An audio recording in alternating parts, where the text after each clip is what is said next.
What's happening, my beautiful people? My name is Mike LaBelle. Welcome back to the YouTube channel. Did you hit the bell? Have you turned on notifications? Today is a special day. I told you the next tutorial or tips video that I was bringing out would be most effective skill moves. It got pushed back, but it is here today. If you requested it, you asked for it, like this video. My only disclaimer is if you want to master these skills, you want to truly learn these skills, breakdowns, sequences, the ins, the outs, I've made independent standalone videos that really digest and to go into more detail covering those skills, because you need that. Anybody that makes a video like this, unless it's 30 minutes long, there's no chance that they're going to give you the breakdowns that are necessary for each of the skills that are very effective. That is a fact. I promise you. Check the playlist. I'm telling you the majority of these are already there, but if not, I'll bring it out. I'll drop that good material, and I want you to comment down below because I'm thinking about making a video, the most hated skill moves or the most hated play styles. Both of those are significantly different, but I want to use your comments in those videos, so please comment down below. Most hated skill moves. I'm sure they're going to be on this list because most effective, most hated, effectiveness, and dislike typically go together. Fair statement. I've chosen to include 10 skill moves on my most effective list. There's other skills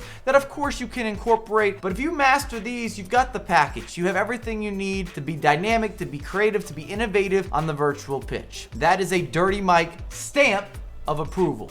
The beginning. Welcome to the fake shot. You don't even need any mastery of the right analog stick. It doesn't get easier and it doesn't get more universal or versatile with any of the skill moves on this list. Everyone can learn, can master, can incorporate. And what's beautiful about the fake shot is that not only can you do it with your defenders, your midfielders, your attackers, but because of the different variations, a running fake shot, a stop and pop fake shot, a fake shot where you turn your body this way, a fake shot where you don't choose a direction, a fake shot where you do choose a direction, and so forth and so on. I don't want to say it's limitless because of course everything has restrictions, but in terms of skill moves, this is worldwide or nationwide. You're gonna have service everywhere. Whoever's providing your cell phone service, you would want to re-up on the fake shot. It's not gonna let you down. It does not drop off. Every single installment of FIFA, I talk about the fake shot in the most effective skill move video. It's a guarantee. Next up, we have the big brother or the little brother with a little more flair, the scoop turn, which is identical to the fake shot, just a different animation, but the execution, you need a 4-star skiller. If you're doing it from a stationary position, you need a 5-star skiller. If you're looking to do this from a running position, it is more prolific and it might be more effective in certain areas, but it's not more complete. And that's kind of why I have it as a secondary big brother, dirty uncle, clean uncle, favorite aunt. You should definitely use both. There's nothing that tells you do this one, but don't do that one. And I don't know if you really have to debate which one is better or more effective. It's more situational, but if we're just talking about anywhere on the pitch, the fake shot I think gives you a little bit more. If I was doing some sort of compare and contrast between both the scoop turn and the fake shot, but if you know one, you know the other, and that's how it should be. They parallel, they coincide, they coexist.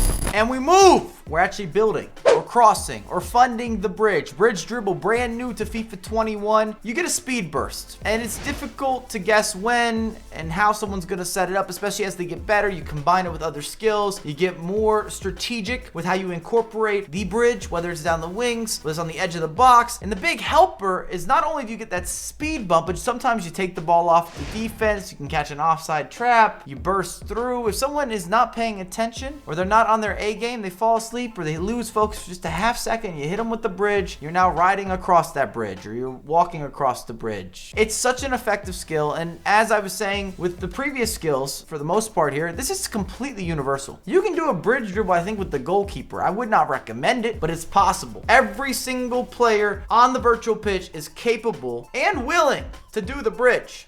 The ball roll. It's not that entertaining, but it's necessary. It's a staple skill move and it builds in the other skills. How many of you remember the ball roll drag back? That is one of the most iconic skill move chaining combinations of all time in the FIFA world. And if you don't remember the ball roll drag back, you just have not been playing FIFA that long. That was the setup of all setups. And the ball roll's always been a builder skill move where you can go into a plethora of follow-ups. And you have a certain safety net when you use the ball roll. Quick execution. We're using the ball roll a ton right now in FIFA 21. If you're walking it around the goalkeeper, stop walking your dog, walk the ball roll, take it around the goalkeeper, you're gonna score. We still have the ball roll drag back, not nearly as common. I like the ball ball roll just to buy myself a little bit of time. Evade the defender, evade the tackle, because FIFA is all about rhythm. And if you're in form, if you're dictating the pace, you're at a competitive advantage. And I feel that the ball roll not only is a universal skill, but allows you to really and truly dictate the pace on the pitch. And I can't stress how important that is. You can often win matches, even if you're not playing at your best, but you're at least disrupting your opposition.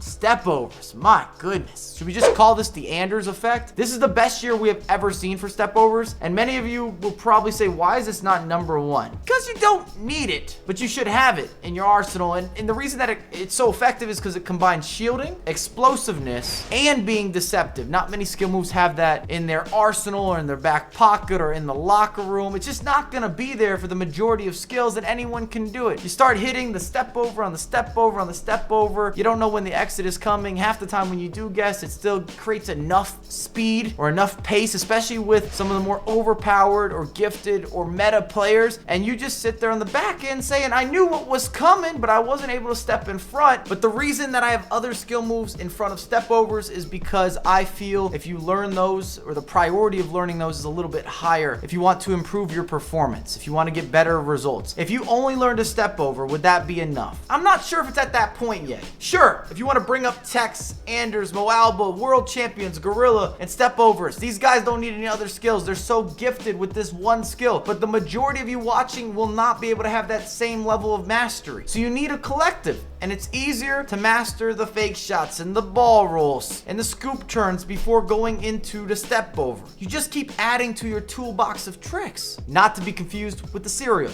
Drag back, it's been nerfed, but is it still something that you need to have? And the control switch in FIFA 21, which made it more complicated. You had to hold down an additional button, and not everybody loved that, and I understand why. You get used to it, you keep it moving, but they just slowed it down a tad bit. Maybe the next patch they'll speed it up, but if you don't have the drag back, you are missing out on another staple move, another builder skill move. It's one of those consistent and reliable ways to create pockets of space where you have complete control. There's no randomness, and I know many of you struggle again with the right analog stick. You don't have to worry about that with the drag back, and you can react with the drag back because you have so many different exit directions, which people don't always talk about. You got the half drag, you could start the drag back and then push forward, because you could choose with the left analog stick which way you want to finish out. Where do you want to execute? Where do you want to close out your drag back? Whether you're looking to recycle and reflourish and rerun, or you're looking to go forward and attack with a little bit of extra flavor.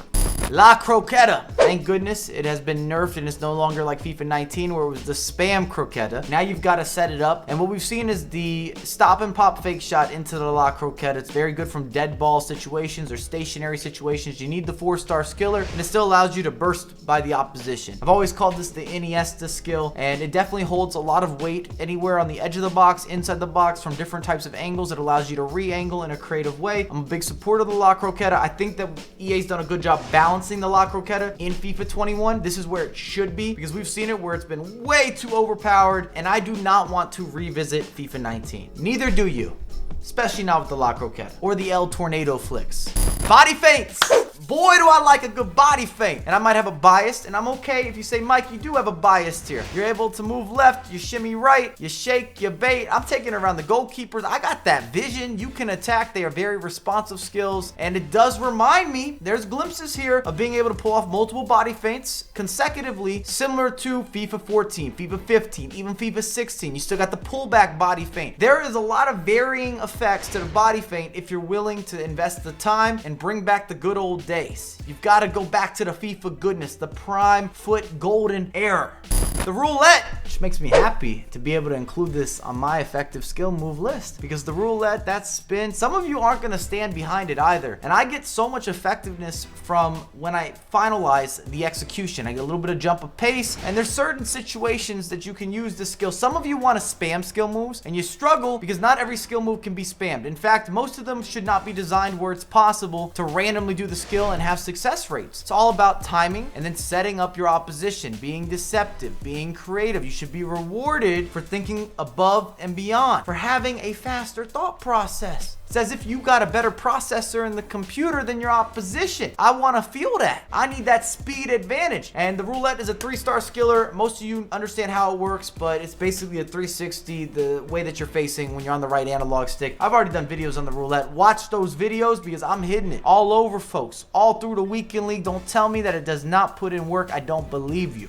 Last but not least, and I could have done honorable mentions. I could have extended this to 15 skills if I just wanted to list everything out, but I want to be strong with my opinions. I like the heel-to-heel flick. This is a 3-star and a 4-star skill, but you really want at least a 4-star skiller though, because the execution shifts. It's more effective, it's quicker, it's more explosive, it takes the space better. It's just smoother, a lot silkier. There's a certain ease to it. It's a better maneuver, and that's what we're looking at here. We're talking about effectiveness. The 3-star variation or the version, it's just nowhere near the same level. It's slower, it's a little more on the clumsy end. Yes, you can do it, but you should definitely stay away. And the heel-to-heel in particular, I really appreciate how it can freeze the opposition. This is one of those skills where you can use it and you can watch to see what the defense does. Who does your opponent switch to? Where is his micromanaging? And if he's not controlling someone, then you can go heel-to-heel maybe into a bridge, and now you're into space. You're really and truly into space. You've attacked that. It's forward thinking. It's aggressive. I co-sign it.